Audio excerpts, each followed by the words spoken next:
toutes et à tous, bienvenue dans l'École du Futur. Je suis ravie de vous retrouver. Au sommaire de cette émission, on ouvre avec notre focus et c'est le Clémy qui nous propose un nouvel épisode de sa série La famille tout écran, puisque vous le savez, apprendre à utiliser les écrans, ça se fait en famille, bien évidemment, et surtout au jour le jour. Et puis pour notre sujet principal d'émission, imaginez, vous êtes en consultation, vous parlez avec votre médecin, il vous ausculte, il vous écoute, mais il ne passe pas une minute sur son ordinateur et pourtant à la fin du rendez-vous, le compte-rendu est déjà prêt. Vous me voyez venir. On va parler d'intelligence artificielle dans le secteur de la santé aujourd'hui afin de comprendre comment l'IA est en train de transformer le quotidien des soignants, ce qu'elle change dans la relation aussi avec les patients et surtout quels sont les enjeux en termes de formation. Et pour en parler, j'ai le plaisir de recevoir Félix Motosso. Bonjour. Bonjour Lisa. Vous êtes directeur France de Tandem Health. On va découvrir tout ça ensemble dans un instant, mais d'abord c'est le focus.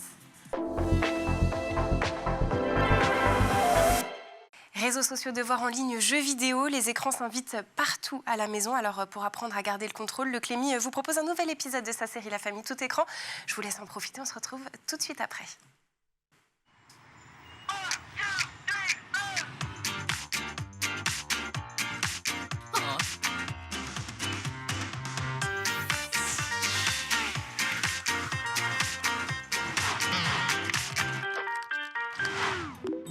C'est qui, lui? Oula, si tu le connais pas, tu l'acceptes pas. Bah ok, je comprends bien pourquoi t'as pas d'amis. N'importe quoi, j'ai plein de potes, moi. Bah, déjà, il y a Hervé. Et Et il y a maman. ouais, donc c'est ce que je dis, t'as pas d'amis. Bon, je vois bien que je te saoule, là. Je vais essayer de t'expliquer tout ça plus concrètement. Bienvenue dans le grand jeu. Dois-je accepter cette demande d'amis? Juliette, êtes-vous prête? J'ai pas vraiment le choix. Je reçois une demande d'amis d'un copain de ma classe que je vois tous les jours, que je connais. J'accepte ou pas? Oui, j'accepte. Bonne réponse! Vous recevez une demande d'amis de quelqu'un que vous ne connaissez pas, que vous n'avez jamais vu, et comme par hasard, il a les mêmes goûts que vous. J'accepte ou pas?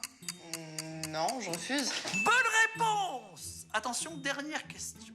Dois-je accepter une demande d'amis venant de papa? Non, alors là, c'est la honte. On peut recevoir des premiers contacts de toutes parts, par texto, sur les réseaux sociaux, par les consoles, les tablettes, les jeux. Il ne faut pas accepter en ami une personne que l'on ne connaît pas. C'est très risqué.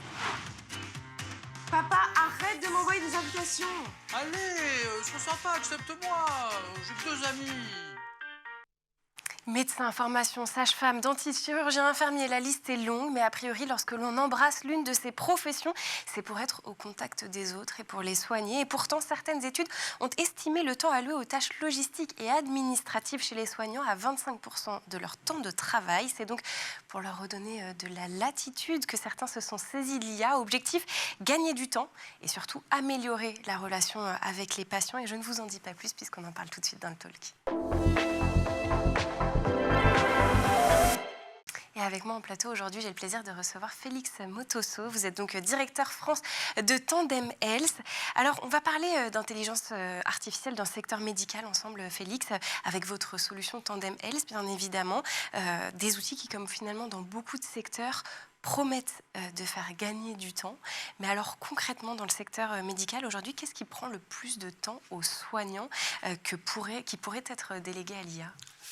Alors, il y a beaucoup de choses, la charge administrative qui pèse sur les soignants, on en parle un peu partout.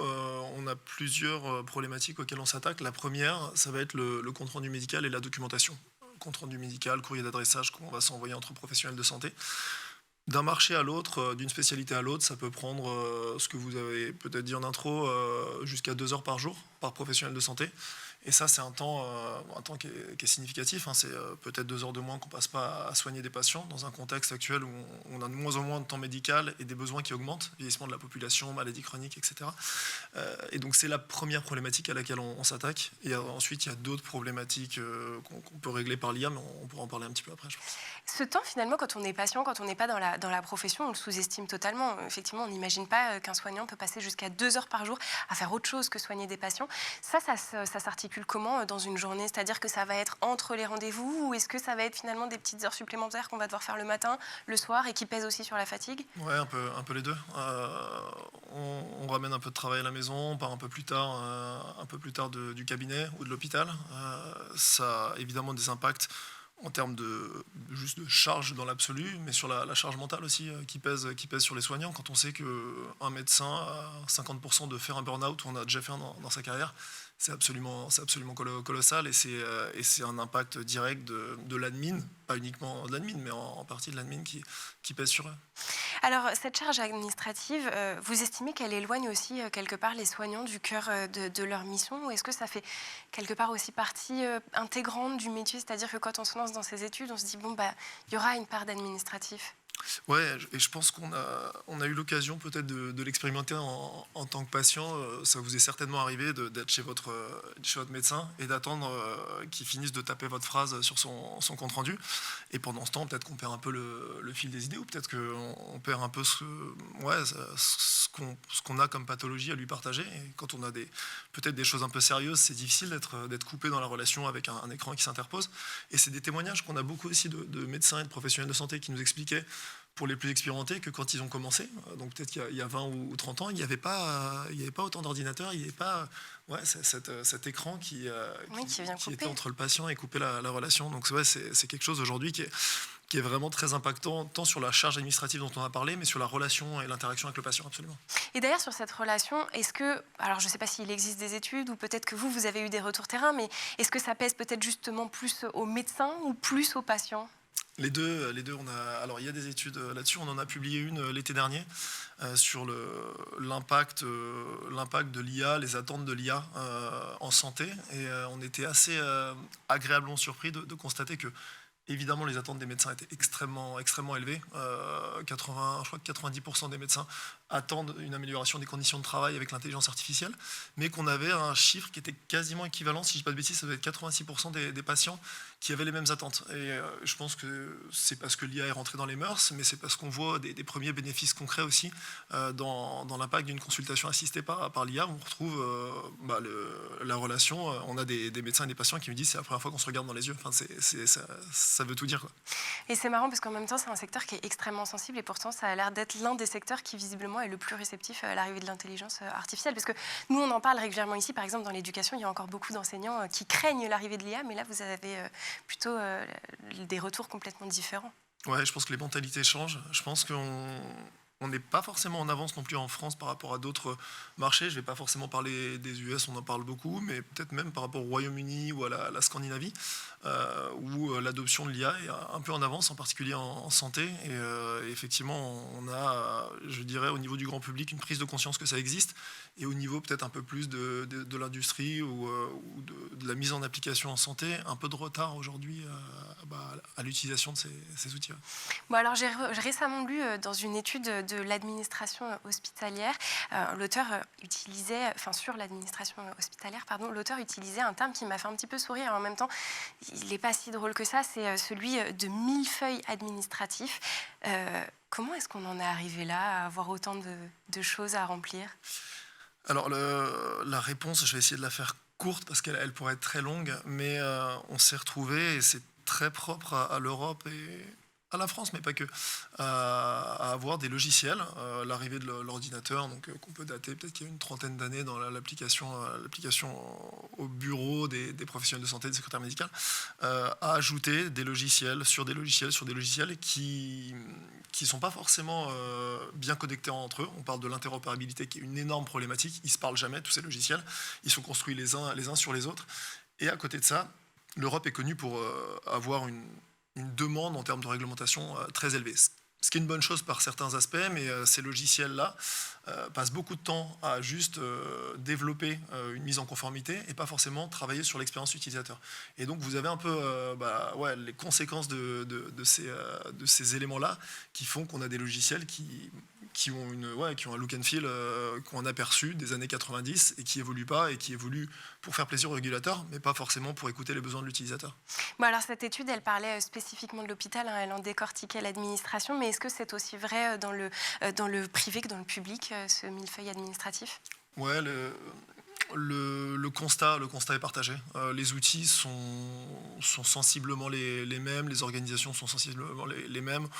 On peut voir certaines différences parfois de l'un à l'autre sur le temps d'adoption des outils, mais je pense que le constat est partagé public-privé et les outils utilisés sont a priori les mêmes. Bon, alors face à ce constat, chez Tandem Health, vous vous êtes, donc, je le disais, saisi de l'intelligence artificielle pour essayer de régler certains de ces problèmes. Vous nous expliquez un petit peu ce que vous faites? Oui, avec plaisir. Alors, Tandem, on développe des solutions d'intelligence artificielle à destination des professionnels de santé. Le premier cas d'usage pour lequel on est assez connu, c'est les comptes rendus médicaux automatiques, c'est-à-dire qu'on a une conversation, on a une consultation entre un professionnel de santé et son patient, comme la conversation qu'on a là. Et Tandem va écouter en fond et rédiger automatiquement un compte rendu médical, structuré, mais également un courrier d'adressage que vous pourriez avoir envie d'envoyer à un confrère, un courrier patient et toute la documentation clinique que les professionnels de santé doivent rédiger au quotidien. Et ça, c'est notre porte d'entrée dans l'industrie parce qu'on a d'autres modules qui vont faciliter la vie du professionnel de santé sur le codage qui est lié à la facturation, sur l'aide au diagnostic et une suite logicielle qui est bien plus complète que le simple compte-rendu, mais qui prend déjà beaucoup de temps, le compte-rendu. Mais alors pour le compte-rendu, finalement, c'est un petit peu comme si vous offriez aux soignants un scribe. On repart quelques années en arrière. Ouais, exactement. Ça s'appelle un scribe IA, ambient scribe en anglais, et c'est exactement comme ça qu'on l'appelle. Et ce scribe-là, il se fatigue jamais, il est de plus en plus précis et il est là pour faire ce qu'on n'a plus le temps de faire ou ce qu'on n'a pas envie de faire. Donc ouais, absolument. Mais alors avec la confidentialité et le secret médical qui s'accompagne bien évidemment des consultations, j'imagine qu'en termes de sécurité des données, ça a dû être un travail titanesque de travailler sur ce scribe. C'est évidemment quelque chose, c'est une condition nécessaire mais pas suffisante au succès. Mais avant d'entrer sur ce type d'industrie et en particulier sur l'IA qui évolue assez vite, il y a évidemment un investissement à faire sur la partie tech, la partie technique. Et donc les données qui sont des données de santé, les données les plus sensibles qu'on puisse trouver, toute industrie confondue, elles sont stockées sur des serveurs HDS, hébergeurs de données de santé, qui restent en Europe. La donnée ne peut pas transiter ailleurs, notamment aux États-Unis. Et c'est un point qui est extrêmement sensible et c'est une condition, on va dire, préalable au travail, au fait de rentrer sur l'industrie. Mais bon, ça ne veut pas dire que ça marchera par la suite. Mais ouais, il y a des gros investissements techniques et de conformité avant d'entrer sur ce type d'industrie. Ouais. Bon, et les établissements de santé, est-ce qu'ils sont méfiants du coup, justement vis-à-vis de ces solutions, en se disant que potentiellement, peut-être que sur la sécurité des données... Alors, il y a vraiment un cahier des charges à respecter. Donc cette partie-là, ils sont évidemment très regardants là-dessus. Mais je dirais qu'à partir du moment où on a bien fait le boulot avant et qu'on arrive préparé, c'est des discussions qui sont relativement fluides. Et moi, ce que je vois côté établissement, c'est qu'il y a des attentes qui augmentent de plus en plus. Parce qu'il y a évidemment les professionnels administratifs qui ont des attentes. Mais les médecins, ils travaillent à l'hôpital. En plus, ils vont travailler dans d'autres types peut-être d'autres types d'établissements, ils vont travailler en cabinet, etc. Et ils voient un vrai décalage entre les outils qu'ils utilisent depuis des décennies et l'arrivée de ces nouvelles technologies qui changent leur quotidien. Justement, pour revenir sur vraiment ces consultations, ça veut dire qu'un médecin, là, avec votre solution, a priori, il n'a plus du tout besoin de toucher à son ordinateur pendant la consultation? Bientôt, ouais. Bientôt. Aujourd'hui, il va lancer la consultation avec Tandem, donc cliquer sur démarrer, il va cliquer sur générer le compte-rendu à la fin de la consultation et il va pouvoir le transférer en un clic. Donc là, on est à trois clics dans son dossier patient informatisé. Donc ça change quand même beaucoup de choses par rapport à l'état de l'art. Mais notre vision, vous venez de la décrire, c'est que c'est une vision sans device, sans même téléphone, sans ordinateur, et qu'à terme, ce soit vraiment relégué au second plan. Tandem s'occupe de tout, et le médecin, le professionnel de santé se concentre sur le patient et sur ce qui compte. Ouais. J'imagine qu'il y a quand même un petit travail de relecture à effectuer à la fin.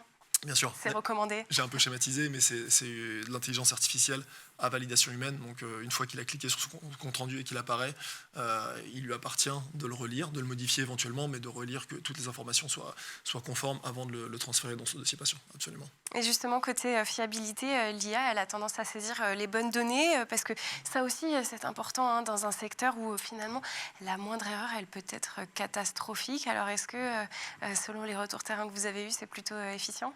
Oui. Alors, l'IA progresse, les IA généralistes progressent. Nous, on est sur des modèles généralistes qu'on entraîne et qu'on spécialise sur la santé. C'est-à-dire qu'on a des ingénieurs qui travaillent là-dessus, mais en binôme avec des professionnels de santé, avec des médecins. Aujourd'hui, dans la boîte, on est 150 et il y en a 80 qui sont, 80 qui sont des professionnels de santé, donc qui ont déjà exercé des médecins, des kinés, des psychologues, etc. Ils travaillent sur le produit et il y a des il y a un travail de fond, mais il y a des tests quotidiens, anonymes sur des consultations pour vérifier la qualité perçue. Et aujourd'hui, on est sur des scores de précision qui sont autour de 98%. Donc voilà, évidemment, il faut relire et faire en sorte que ces 2% ne portent pas préjudice. Mais on arrive à des scores de précision extrêmement élevés. Et les 2% qui restent, en général, ça va plutôt être des problématiques une problématique de syntaxe, des manières dont on va vouloir reformuler, etc. Bon, on va continuer à parler de Tandem Health en seconde partie d'émission et puis on parlera aussi d'un enjeu important, celui de la formation des personnels de santé avec l'IA. C'est en seconde partie d'émission, mais d'abord cap sur la planète tech. Il a pris le temps de sillonner le web pour vous et de sélectionner ce qu'il y a de meilleur. C'est la sélection de Dylan Coller.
Et nous voilà sur le plateau de l'école du futur, toujours en compagnie de mon invité, bien évidemment, Félix Motosso, directeur France de Tandem Health, avec qui on parle de l'IA dans le secteur de la santé. Et on va continuer à en parler. On va aussi parler de la formation, parce que c'est un enjeu qui nous intéresse particulièrement dans l'école du futur. C'est tout de suite dans le talk. Alors, juste avant de partir en pause, Félix, vous nous avez expliqué un petit peu comment fonctionnait Tandem Health, quels étaient les gains pour les soignants, le fait que ça soit une solution qui est co-construite aussi avec eux. Et ça, c'est important. On en arrive au moment où, maintenant que vous nous avez expliqué comment tout ça fonctionne, on se demande combien de temps les soignants gagnent-ils avec Tandem Health, en moyenne? Alors, la réponse, je vais essayer de la faire courte, mais elle n'est pas tant que ça. On a des spécialités médicales sur lesquelles on a des retours qualitatifs qui vont monter à 2 ou 3 heures d'économiser par jour, notamment les spécialités de santé mentale ou dans des consultations très longues où on doit beaucoup écrire, il y a beaucoup de narratifs. Et on peut avoir aussi des patients qui font pas mal de digressions. Donc là-dessus, on amène énormément de valeur. On a sorti une première étude auprès de 1296 médecins sur 400 000 comptes rendus générés sur Capio en Suède. Et on avait eu une moyenne de 30% de temps gagné sur de la médecine générale, mais également sur différentes spécialités. Donc on a quand même des premiers gains assez concrets et assez mesurables là-dessus.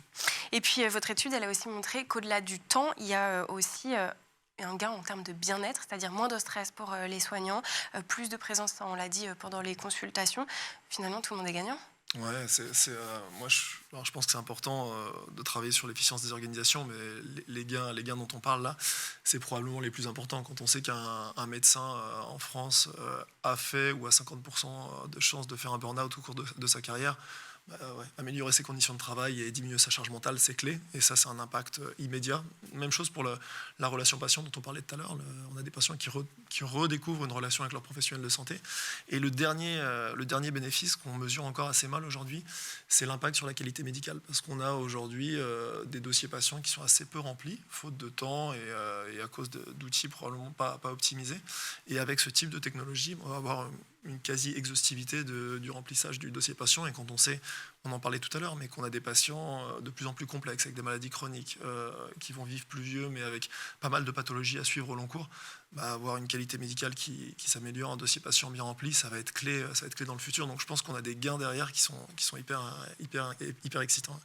Alors, je dis que tout le monde est gagnant. On a dit que les soignants, eux, effectivement, ils étaient plutôt ouverts à l'arrivée de l'IA dans leur secteur. Vous aviez dit 90%, je crois, d'adhésion. Côté patient, ça passe bien ce genre de solution. Vous venez de parler, par exemple, de quand on a rendez-vous chez le psychologue ou chez le psychiatre. Ça, c'est un moment extrêmement intime.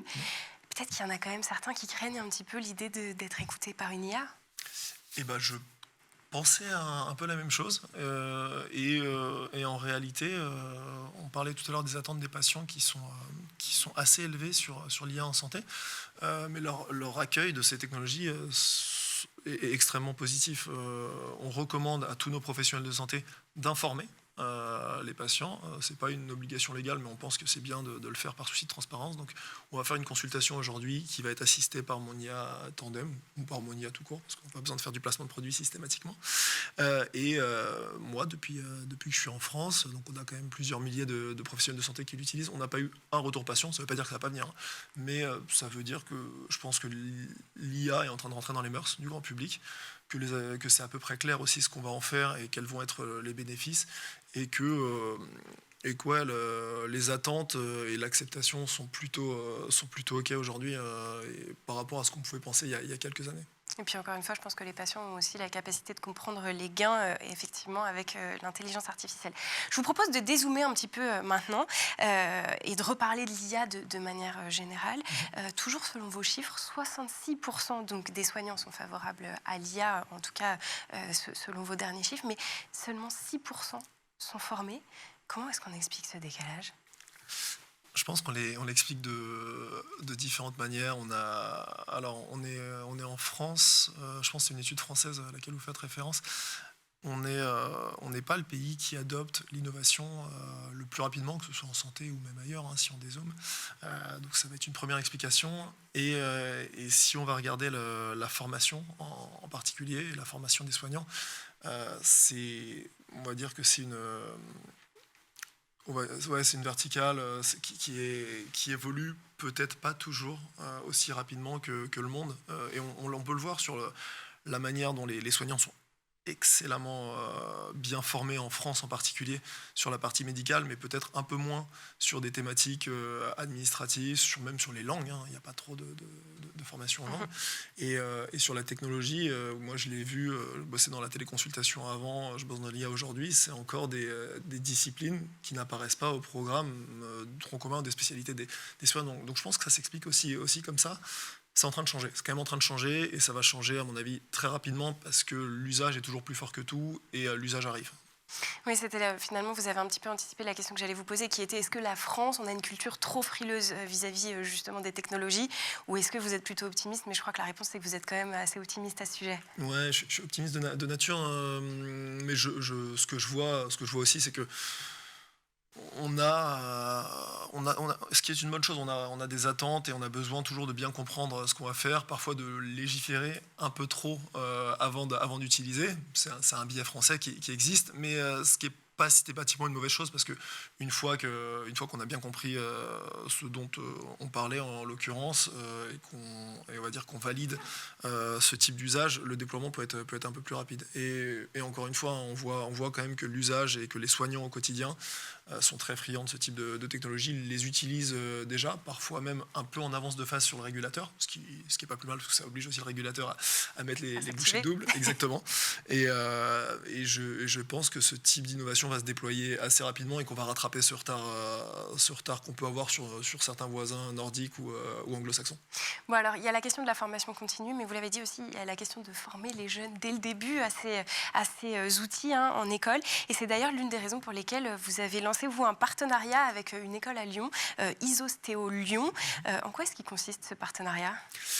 Il y a 2 volets, mais le volet principal dont on va parler ici, c'est qu'Isostéo a monté un partenariat avec nous, a pris des licences Tandem pour équiper son établissement et ses différentes salles de cours, et a intégré dans son programme de formation de ses ostéopathes une verticale intelligence artificielle.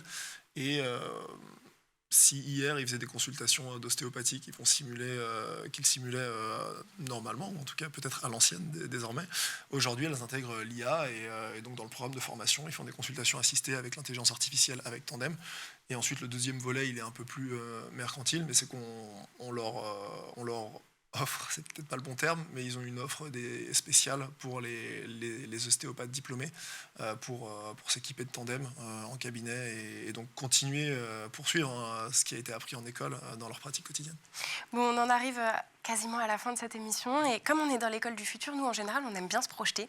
Et cette fois, on ne va pas se projeter sur l'école ni sur la formation, on va se projeter sur ce qui se passe dans un cabinet médical en 2030. Allez, comment est-ce que vous voyez une consultation médicale ou 2035, dans 10 ans ? Moi, ma vision, c'est que l'ordinateur devient vraiment très accessoire et même dans la manière dont on le positionne aujourd'hui, on a un peu notre bureau avec l'ordinateur qui nous sépare. Je pense qu'il y a peut-être un aménagement à repenser et ensuite dans l'articulation de la relation soignant, patient et ordinateur, il va probablement être sur le côté. Il va probablement pouvoir être administré et commandé par des commandes vocales. Donc voilà, merci Tandem, transfère mon compte rendu dans mon dossier patient. On a déjà des expérimentations avec des micro-cravates dans des services d'urgence ou dans des cabinets libéraux qui répliquent un peu ce que je suis en train de vous décrire. Et je suis assez confiant que aujourd'hui on parle du compte rendu, mais que demain, toutes les tâches administratives qu'un soignant peut avoir à faire au quotidien, donc on parlait du compte rendu, des courriers d'adressage, de l'aide au diagnostic, de pas mal d'autres problématiques qu'il traite tous les jours, pourront être administrées avec un Tandem en fond et une commande vocale. Et c'est ce sur quoi on bosse tous les jours. Et puis, dernière chose, en revanche, qu'est-ce que l'IA ne pourra jamais faire dans le secteur médical ? Alors, ce qu'elle ne pourra jamais faire, ou en tout cas vraiment pas tout de suite, je pense que c'est créer une relation avec son patient, même si on voit que certaines IA peuvent avoir des scores d'empathie assez élevés sur des dialogues, une relation physique, d'une consultation de visu, c'est assez difficile. Je pense qu'elle va avoir beaucoup de mal à ausculter son patient, et l'examen clinique, ça reste très important. C'est pas nécessaire systématiquement, mais c'est très important, notamment pour les consultations de patients avec des pathologies chroniques, etc.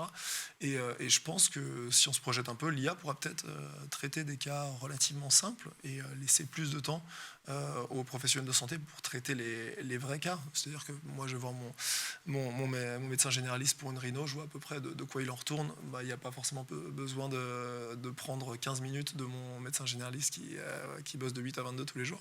En revanche, ça peut être intéressant de laisser l'IA travailler un peu là-dessus et lui remettre de se concentrer sur ma mère qui est diabétique ou sur ce type de patient. Et je pense que c'est ça le futur.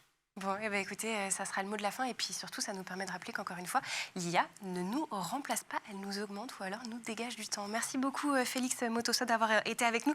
Je le rappelle, vous êtes directeur France de Tandem Health. Merci aussi aux équipes en régie et à Lilian Brémond, comme toujours, d'avoir produit cette émission. Et surtout, merci à vous de nous avoir suivis. On se retrouve avec grand plaisir dès demain à 12h30 sur School TV. D'ici là, portez-vous bien.